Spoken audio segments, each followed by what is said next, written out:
thing that Donald Trump is, and that's something nobody can prove that he's dishonest. He says what he does what he says, and damn it, what he's doing right now is trying to follow through on his campaign promises. Fancy that. The promises that got him elected, he's actually trying to keep them. My God, what a novel concept. What a novel concept, guys. For someone to actually keep their campaign promises. This is revolutionary. Now, as far as ties to Russia and everything, my thinking is that everybody's got ties to everybody.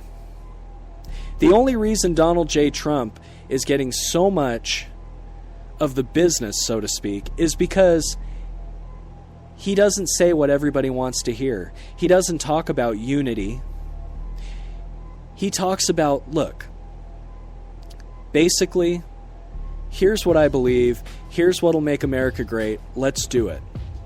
And it's not going to make everybody happy. Some of the best decisions in the world don't make everybody happy. And then there are people who will say, well, Donald Trump's an asshole. He doesn't have to be such a jerk. Oh, he hurts my feelings. Here's the deal about Donald Trump. And the deal about many leaders in the world. They gotta be dicks. I was having this discussion with a coworker the other day. Think about it this way. In 1861, there were plenty of Southerners who thought Abraham Lincoln was an insufferable bastard, trying to take away their main source of income, trying to change their way of life. They thought he was an asshole. Now, history has concluded that Abraham Lincoln was right, and he was. Slavery is an abominable practice in any way, shape, or form. Doesn't matter who is the slave, it is an abominable practice. In the land of the free, everyone should be free.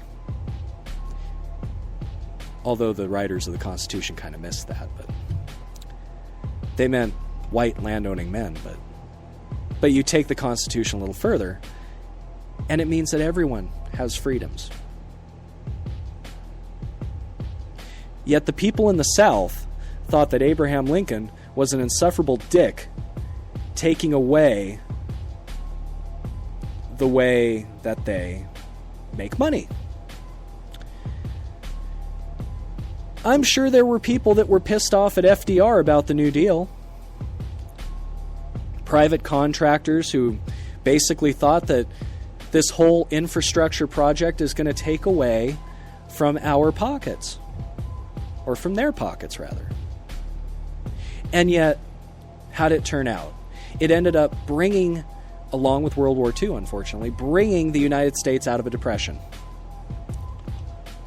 Ask people in Fukushima if Harry S. Truman was a dick.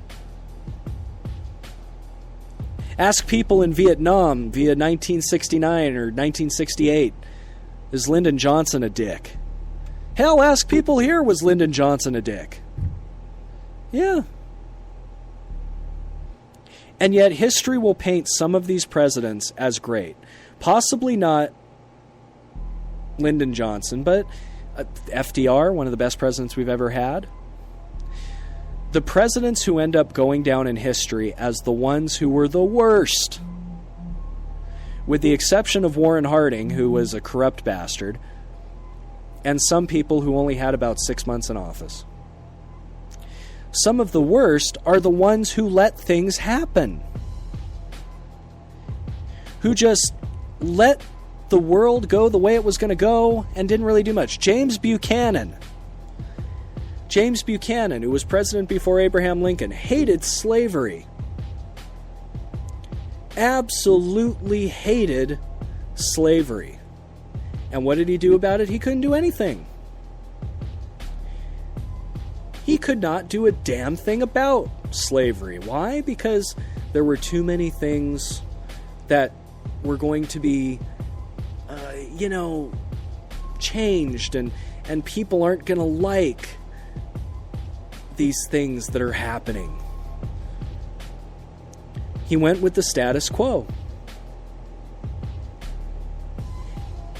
And he turned out to be one of the worst presidents ever. The president after him knew what had to be done and did it. Not a lot of people were very happy with him about it, but there were people that were. It's about a 50-50 split, similar to Trump. And yet Abraham Lincoln is viewed as the best president of all time.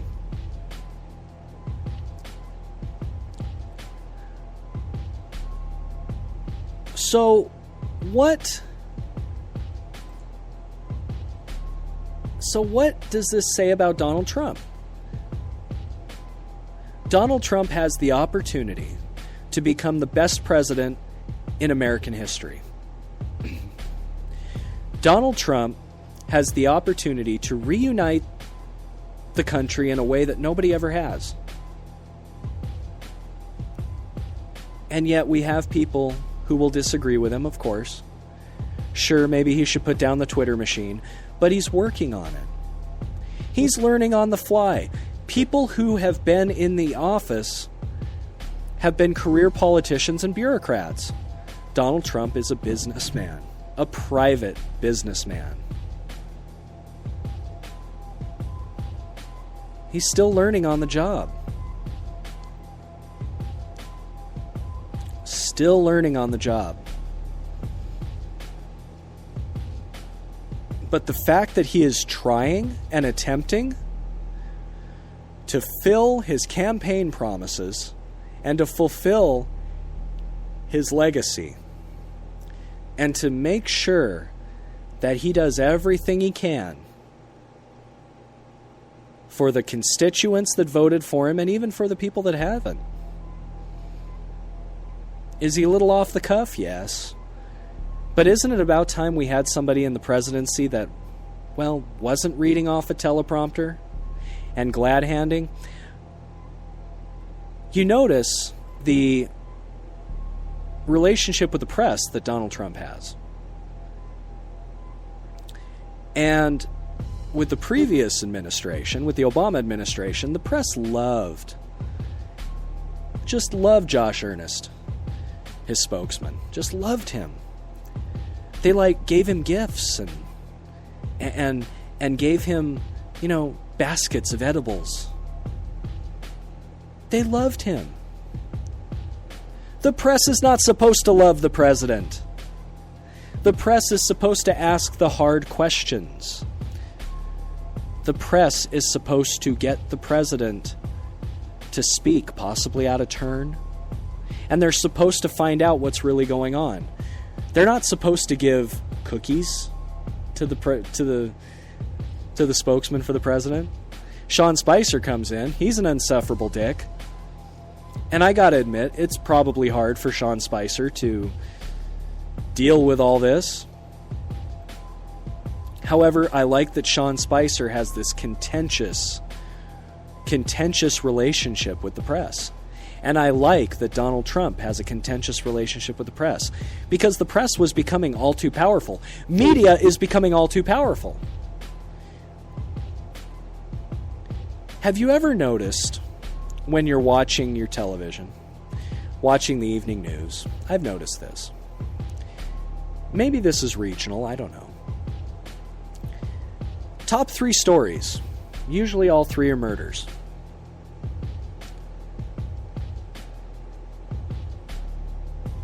Who do they decide? And there are a lot of murders that go on in Los Angeles. Who do the news directors decide to profile? Compton, Watts, Inglewood, Santa Ana. What do these areas have in common? They're all areas with a high, quote-unquote, air quotes as I speak, minority population. We don't hear about my wife's coworker who was stabbed brutally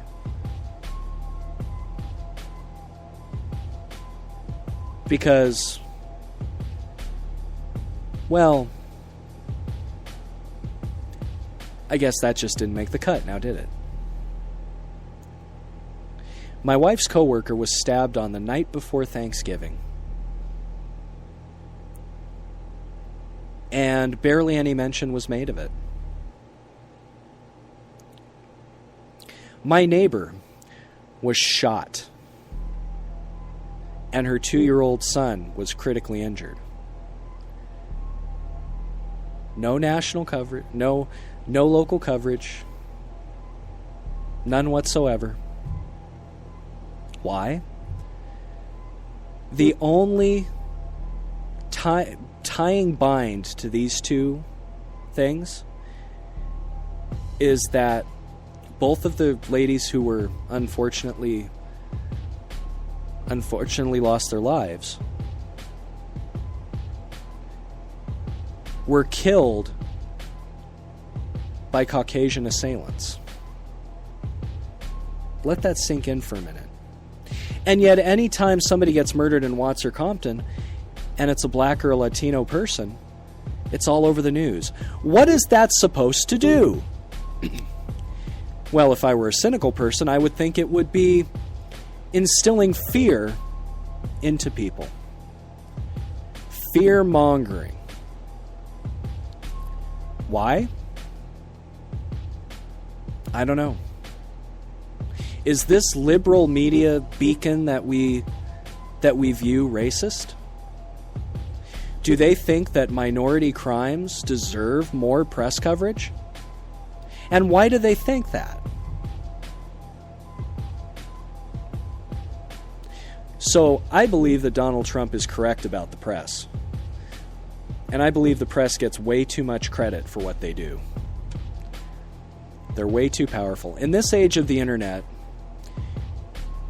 people should be able to make their own decisions, not have to lean on CNN, not have to lean on Fox News. Both are bastard organizations. If you want the real news, go to BBC. That's what I found. Real news, you go to BBC. Or you go to Al Jazeera. Not the Arabic Al Jazeera, but the British or the American wing of Al Jazeera. Surprisingly, no propaganda there, just straight news reporting. And I'm not being sarcastic. Vice Media is another... They're pseudo-facts. They go on the fringe. But Vice Media's got the right idea. And sometimes they're a little skewed. But when did news become op-ed? When did news become op-ed? Journalists are the diggers. They are supposed to dig for facts, not sit back lazily and make opinions. That's what journalism's all about. The muckrakers, the Tammany Hall scandal of the early 1900s.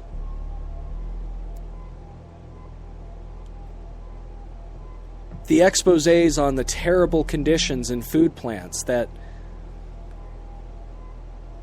brought the FDA and the USDA to existence. This is what real journalism is, folks. Not this opinionated drivel that you get from CNN and Fox News. So, a message before we play some music and get out of here. Next time, now this goes out to the Donald Trump haters out there. Next time you're about ready to write something on your social media about how much you hate Donald Trump, I'm sure there's a place you can read verbatim everything he's written, everything he's said. Take a moment to read about, I don't know, take an hour to read some things from Donald Trump. Has he ever uttered a racist term? Has he ever uttered